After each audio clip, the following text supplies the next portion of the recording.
burnout caused me to break to points that if I didn't change a few things in my life and in my marriage and in the way that I approached my marriage and situations in life, then I was going to go further into the burnout story, which would eventually look like lots of chronic illness in my life because my body no longer had the resources because I was dealing with so many years of shutting my voice down, dealing with things, pushing through things, pretending like the real issues could be stuffed down and ignored.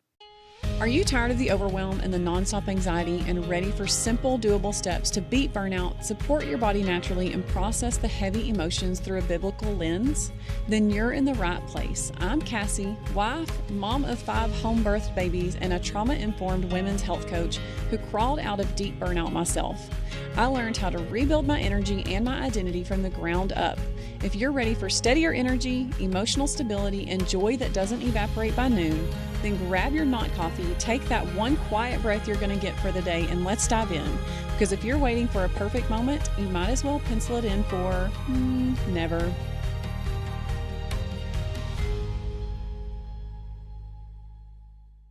Hey friends, welcome back to another episode of Christian Wellness for Weary Women. I'm your host, Cassie Hutton, and today we're going to talk about how burnout broke my marriage, but in a good way, okay? So before we get any further, I don't want that to hook you in a way that you think it was bad, although it was bad at the time.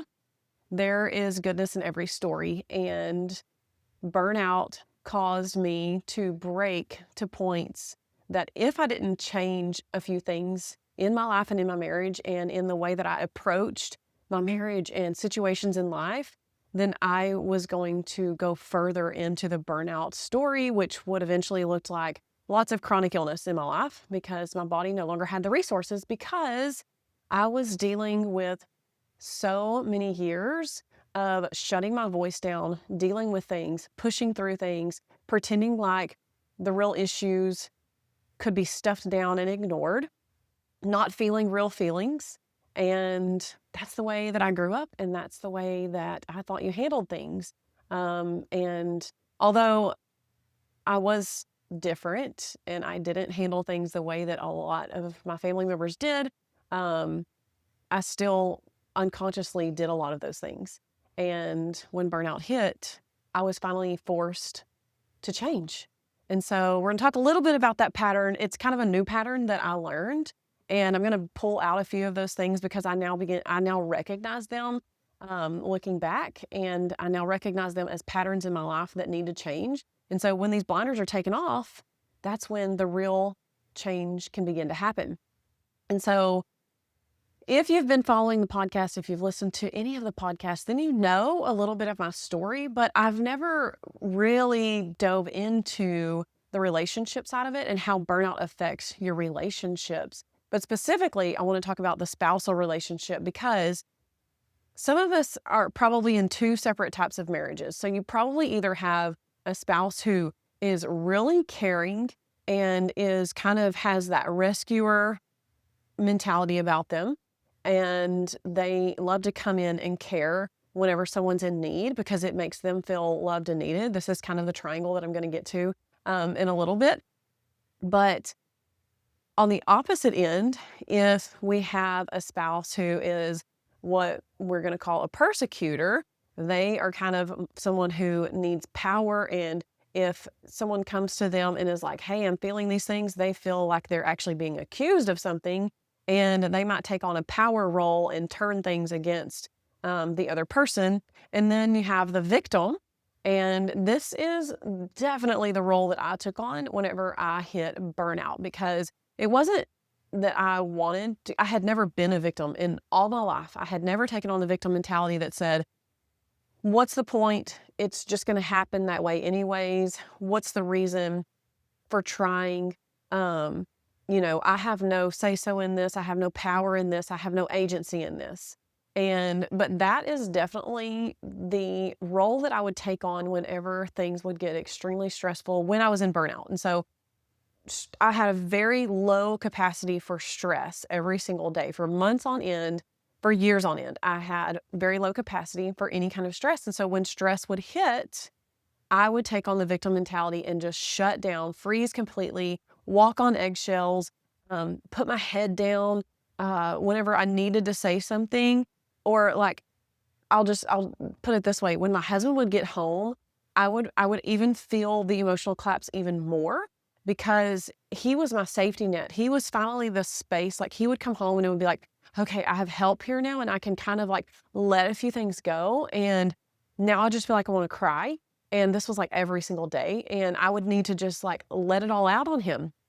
But this was a lot on him, and him being more of that dominant person in the relationship, someone who takes on more of a power role, he would feel like I was possibly saying it was his fault. And I had always used that language, but now I have learned what's called Karpman's drama theory or drama triangle. And I'm like, oh, this is definitely the roles that we took on in our relationship and still can. It's definitely things that we're working through. And but I would use the language and say, I feel like you think I'm accusing you of something, and that's why you're coming back at me so strongly. Now, mind you, it wasn't said that gently or that in that tone of voice, but I think it's interesting that I recognized it and actually had language for it then. And I'm learning about Karpman's drama theory or drama triangle, and that's exactly what the persecutor does. And so it's always the victim, the persecutor, or the hero in the story, the one who tries to do the rescuing. It's all rooted in our central nervous system needing to feel safe, needing to feel that we are desired, needing to feel that we're needed. So whatever happened to you in childhood, you're going to take on one of these three roles. And when I hit burnout, my central nervous system said, you're frozen, you have no energy to fight back, you have no energy to fix things. And so I just walked on eggshells even further. And that's how it came out. And even on my HTMA test, whenever I was working with a practitioner, before I learned how to read my own tests and how to read others' tests, I remember my practitioner looking at me and saying, no, you're definitely in freeze mode. And I remember because we were on a Zoom call, she was looking at my test and she was like, all of this screams freeze, shutdown. It makes total sense why you feel like you can't talk whenever situations escalate. It makes total sense why you just seclude yourself or why you withdraw. Because I could be surrounded by a room of people, but feel just like I just needed to just turn inward and shut down my voice was the main thing.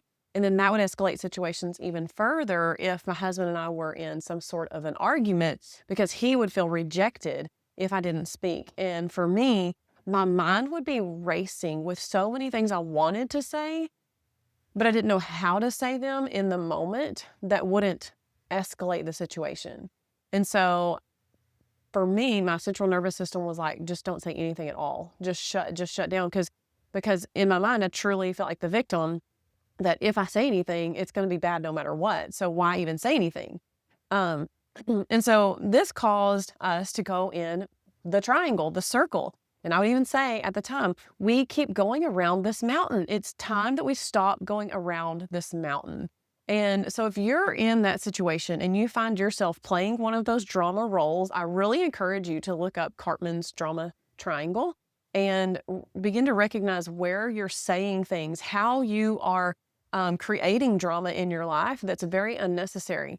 Take a step back and learn about how you can become how you can show up as that same person, but in a different way to de-escalate the situation and get out of the drama. Okay. So it's really important that we're choosing language that we're not pointing the finger at one another. I did an episode a few weeks ago about family situations. If you are needing to find words to talk to other family members and de-escalate situations and heal from certain, family wounds, then go watch that episode. So burnout can definitely affect all kinds of relationships.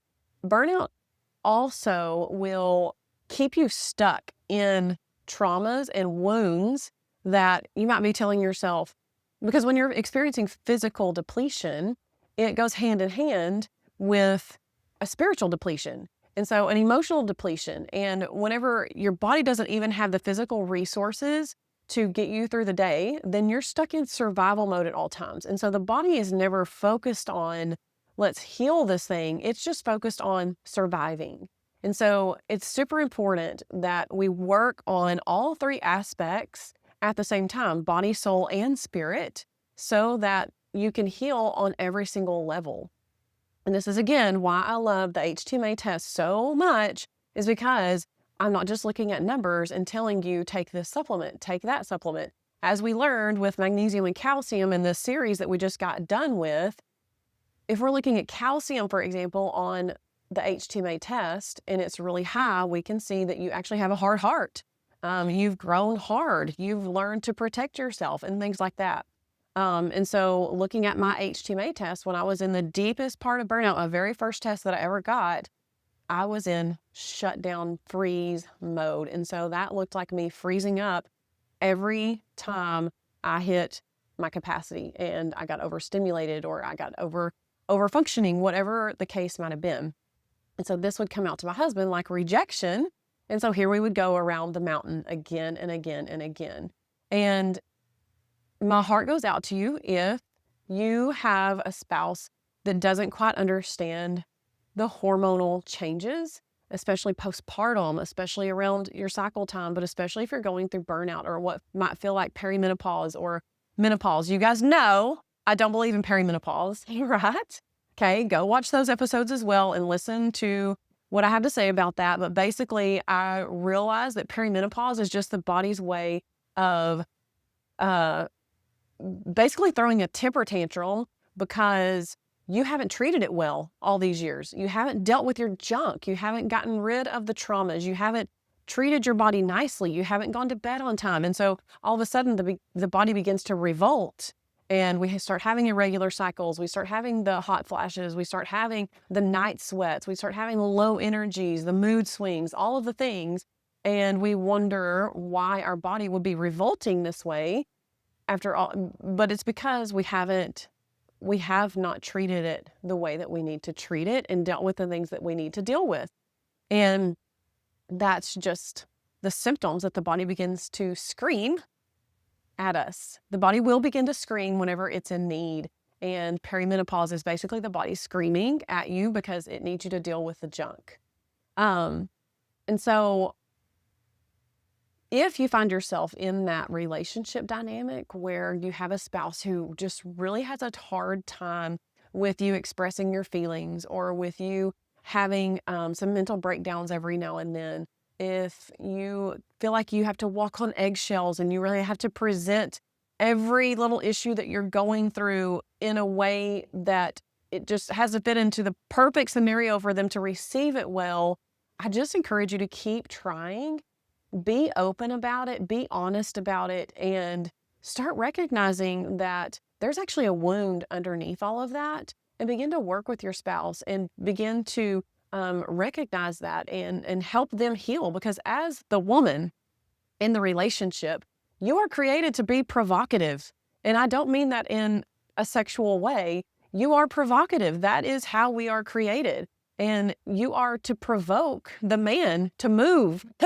That is, if you're reading the Bible and we're talking about, the Spirit moved upon the waters, and we're talking about how the earth was created, and you go back to the original Hebrew, you see that it was the Spirit, which is feminine in Hebrew, and there is the masculine that moved upon the vision, the one that provoked the vision and set the vision, which is the female, the feminine.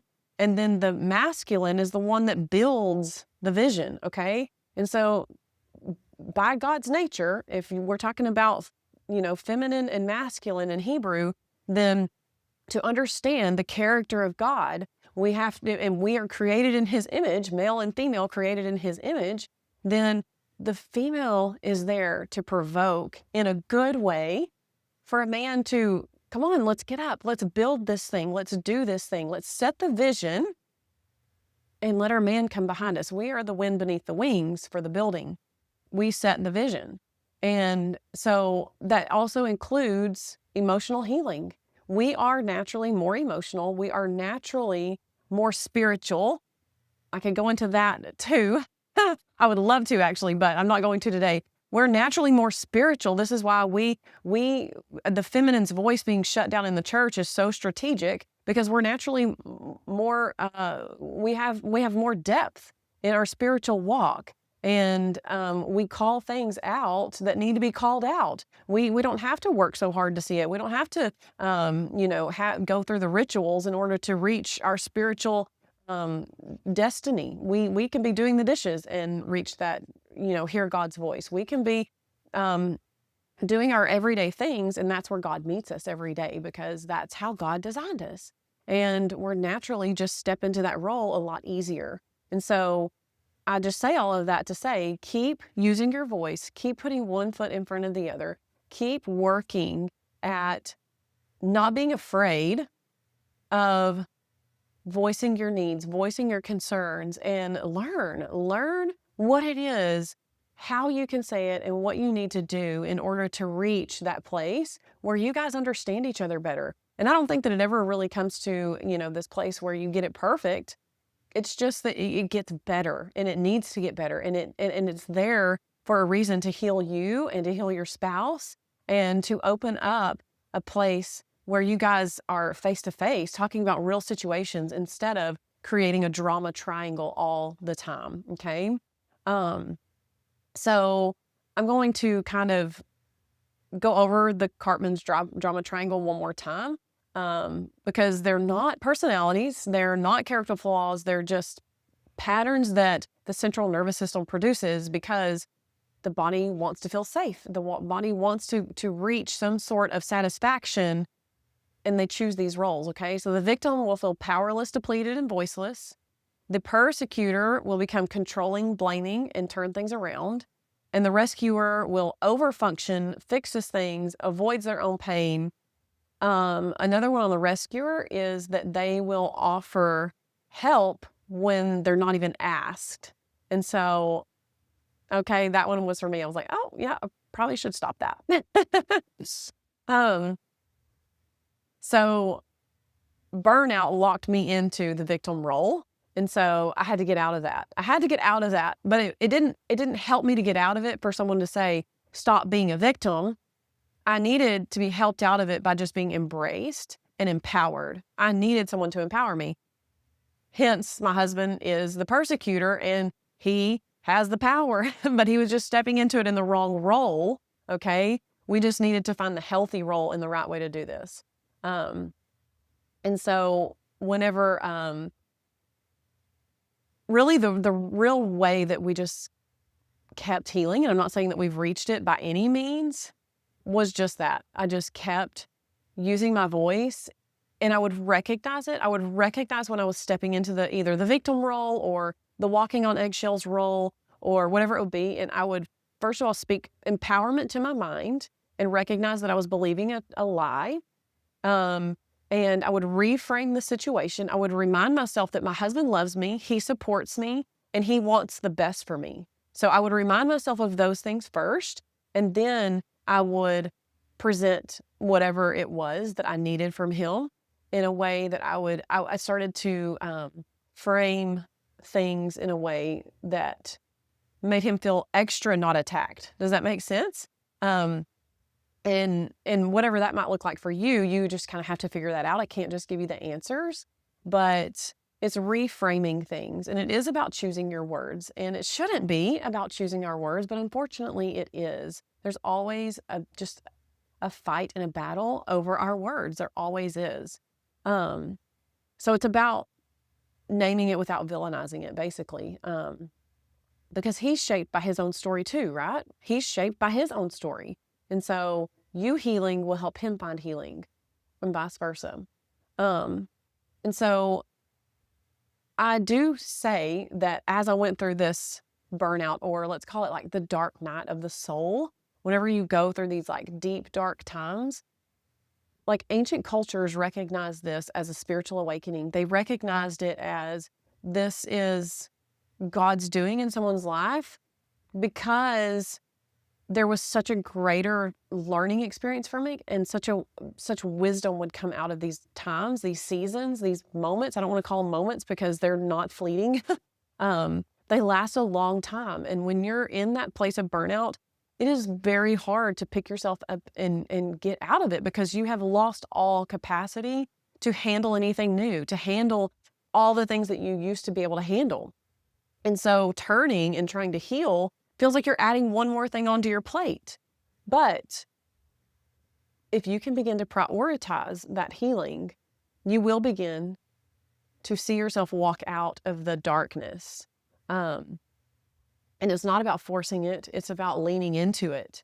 And it's about just slow, steady work. And again, I emphasize using the voice mostly because that's what I went through. Not using your voice, shutting your voice down will affect so many things. Not speaking, truth in the moments. And your truth, how do you feel about the situation? Go ahead and speak up. Say it. How do you feel? What do you need? What's best for you? Just begin to practice it. Begin to be honest with yourself. That's partly the victim role, is to learn to feel again. If you've taken on more of the victim role, it's about becoming someone. I specifically remember saying to a counselor that I ended up working with, I was like, I think that before I even started working with her, I met her and I said, God's really teaching me to feel my feelings. I'm feeling things that have been stuffed down for so long. And I'm finally acknowledging them. And I'm not talking about just things that were happening at that moment. I was talking about like things from childhood and things that I went through years and years ago were coming up. And that goes right along with the victim role in the Karpman's drama triangle. If your relationships feel hard during burnout, this is definitely not a coincidence. It's not a character flaw in you or your partner. It's a nervous system shutdown.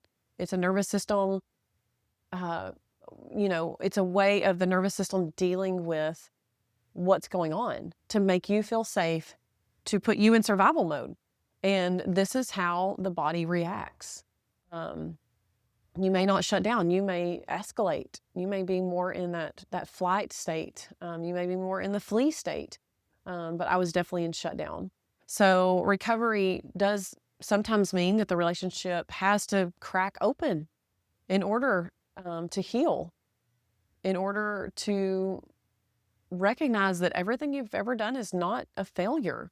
In fact, you have been led to this moment so that you can be awakened, so that the generational patterns that have persisted in your family for generations and generations are finally stopping. You are the one that it landed upon, and you are the one that got awakened to it. You wanted it all along, really. It was actually your heart's desire. It just really sucked whenever it got there. It was far worse than you ever thought it would be. And so that is the pressure finally doing its work. You're being refined, and it's coming to the point where not looking at it, the pressure from all sides finally breaks you open. And you don't have to have it completely resolved and figure out to start speaking. You don't have to have it figured out in order to start using your voice. It's about using your voice helps you figure it out. Does that make sense? It's about one step, just taking one step. You just have to start. And so I have a few questions for you. So for you to reflect on, for you to sit with and ask yourself a few questions. First of all, do you recognize yourself in any of the victim role or any of the drama roles that I mentioned here? I really encourage you to go watch some YouTube videos on it. Karpman's, Karpmans, drama triangle, and just learn a little bit about it and see yourself. Where are you showing up in the drama triangle that's keeping you stuck in a loop, that's keeping you attracting the wrong kind of people? Because you'll attract the opposite, and actually that will enable you to stay stuck, okay? Because if you are the victim and you start attracting the rescuer, then the rescuer is going to enable you to continue to stay the victim because it makes them feel good about themselves when you need them. Does that make sense? Another question for you. What would it look like to use your voice even when the response isn't safe? Because that's what I had to learn to do. What would it look like for you to use your voice even if you expect that the response isn't going to be safe? Can you still talk yourself through in your mind and be okay with a bad response? Are you still going to be able to react in a good response? Are you going to be able to be okay with that? And then where have you seen God moving in the breaking, even if you couldn't see it at the time? It's hard to see God and hear God when you're in burnout, which I did an episode on that with Carrie a few weeks ago as well, like episode 90, 92, 91, somewhere around in there. Burnout, physical depletion in your body actually causes a spiritual depletion, and God's voice is muted because your body's in survival mode. So if you're in survival mode, it's not worried about tending to the spiritual and emotional side of things. It's only worried about surviving. And so that's where that comes from. So thank you for joining me on episode 101. I hope that you enjoyed this. I would love to hear some of your answers to the questions and where you find yourself in the drama triangle, where you have found yourself not being able to use your voice and showing up. And then if your marriage is feeling the brunt of your burnout, and how is your spouse handling it? Is he there for you or is he not there for you? And how can you help him be there for you? Many times I had to just put the words into my husband's mouth. I was like, this is what I need to hear from you right now. And honestly, it helped. He didn't come up with the words himself, but he heard what I said and he accepted that and he received it and he would say it verbatim, the words that I gave him. And it helped. I can't tell you how much it helped and how surprising it was to me that it helped. And it was healing in many ways. Many ways I was able to come back later and say, I needed to hear this from you at that time. And he would acknowledge it. And it was so healing for me that we would come back together and actually have the hard conversation, but on a de-escalated scale. And so burnout broke my marriage, but in a good way, because the pattern that finally forced us to change came to light. And that was me not expressing my own needs, me constantly being in the shadows, me constantly just pushing through, doing things I didn't want to do, never voicing, hey, I need you to do this. Can you come help me do this? Basic things that we should be saying, but unfortunately, this was the pattern that I grew up in and the unconscious things that I picked up from my childhood and not thinking that I could express. Just seeing men be too volatile and women being shut down all around me made me believe that I couldn't even speak to my own husband and express my own needs. And so I learned and talked myself through all of those things and got my voice back again. Amen. So I pray that over you as well. And I'm going to read one scripture to you before we go and encourage you with this. Isaiah 43:19. It says, I am doing a new thing. Do you not perceive it? So you are being awakened and unfortunately forced to change, but it's a good force. It's a force that is happening naturally and it's not outside your own will and God's will for your life. And something new is already forming. And so I encourage you with that. And with that, I will see you on next week's podcast episode. Bye. Hey ladies, I hope today's episode hit you where you needed it. If it did, take 30 seconds and share it with a friend who's burnt out, praying for relief, and tired of feeling like God's strength is for everyone but her. And if you haven't yet, leave a quick review on Apple Podcasts. It helps more women get the support they've been begging God for. Now I'm off to make my adrenal cocktail and do the slow, steady work that pulled me out of survival mode. I'll meet you back here next Tuesday for another episode. Bye!